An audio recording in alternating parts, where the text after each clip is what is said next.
அனைவருக்கும் வணக்கம். எல்லோரும் எப்படி இருக்கீங்க? நல்லா இருக்கீங்களா? இட்லி சாம்பார் வைக்கலான்னு எல்லாமே ரெடி பண்ணி கிட்டத்தட்ட முடிஞ்சிருச்சு. ஆனால் இட்லி சாம்பார் பொடி சரியாக போயிடுச்சுங்க.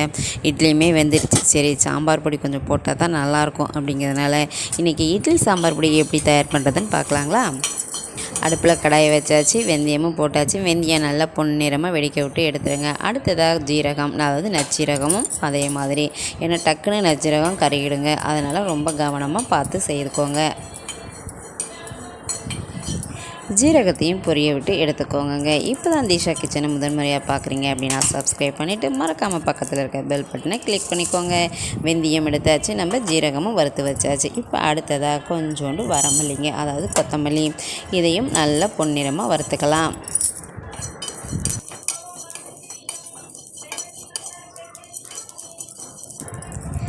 மல்லி பொன்னிறமாக வறுத்ததுக்கு அப்புறமா இதனோட காரத்துக்கு ஏற்றவாறு மிளகாய் எடுத்துக்கலாங்க. உங்களுக்கு காரம் நிறையா தேவைப்படும் அப்படின்னா ஒரு 10 மிளகாய் எடுத்துக்கோங்க. இல்லை அப்படின்னா அதுக்கு தகுந்த மாதிரி குறைச்சிக்கோங்க. நான் இன்றைக்கி ஒரு 6 மிளகாய் சேர்த்துருக்கேன். சாம்பார் பொடியை ரெடி பண்ணும்போது நீங்கள் பெருங்காயமும் கட்டி பெருங்காயமும் வறுத்து போட்டுக்கலாம். நான் பருப்போடையே சேர்த்து போட்டுடுறேன் அப்படிங்கிறதுனால நான் இன்றைக்கி சேர்க்கலைங்க. அடுத்ததாக மிளகு சேர்த்து அதையுமே நம்ம நல்லா வெடிக்க விட்டு எடுத்து வச்சுக்கலாம். அடுத்து கடலைப்பருப்பை வறுத்துக்கலாங்க. உங்கள்கிட்ட கருவேப்பிலை இருக்குது அப்படின்னா கொஞ்சமாக ஒரு கைப்பிடி அளவுக்கு கருவேப்பிலையுமே நம்ம இதனோட சேர்த்துக்கலாம். கொஞ்சம் நல்லா வாசமாகவே இருக்குங்க.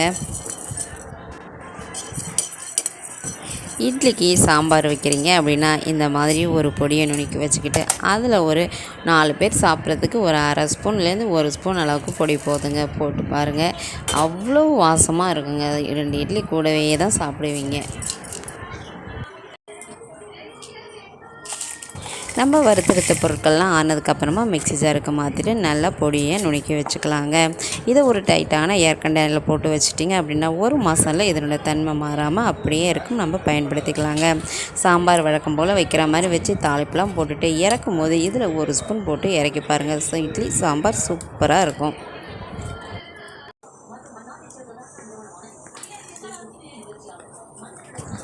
அவ்வளவுதாங்க, ரொம்பவே எளிமையான இட்லி சாம்பார் பொடி நம்ம தயார் பண்ணிட்டோம். இப்போ நான் சாம்பார் வச்சுட்டேன். அதுக்கு இதில் ஒரே 1 ஸ்பூன் அளவுக்கு, இப்போ நான் காட்டுறது வந்து உங்களுக்கு கரண்டி, அதனால் உங்களுக்கு அப்படி தெரியுது.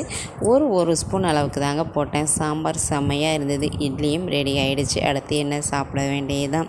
சரிங்க, வீடியோ உங்களுக்கு பிடிச்சிருந்தா லைக் பண்ணுங்கள், ஷேர் பண்ணுங்கள், சப்ஸ்கிரைப் பண்ணுங்கள். மறக்காமல் அப்படியே பக்கத்தில் இருக்கிற பெல் பட்டனை கிளிக் பண்ணிக்கோங்க. தேங்க்யூ ஃபார் வாட்சிங்.